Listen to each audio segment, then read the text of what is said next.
কি রে বান্ধবী, কেমন আছিস? গরিব মানুষ আর কেমন থাকবো? কি করিস বান্ধবী?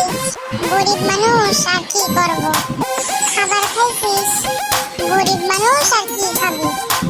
জানিস বান্ধবী, তোর বিয়েতে একটা মেয়ে মানুষের সাথে দেখলাম। কখন, কোথায়, কবে রে ভাই? গরিব মানুষ তুই, শুনে আর কি করবি রে ভাই? প্লিজ বল না ভাই। আরে থাক না রে ভাই, এই গরিব মানুষ এত কিছু শুনে আর কি করবি? আমাদের মজার ভিডিওগুলো যদি আপনাদের কাছে ভালো লাগে তাহলে চ্যানেলটিকে লাইক, কমেন্ট এবং সাবস্ক্রাইব করে দিবেন।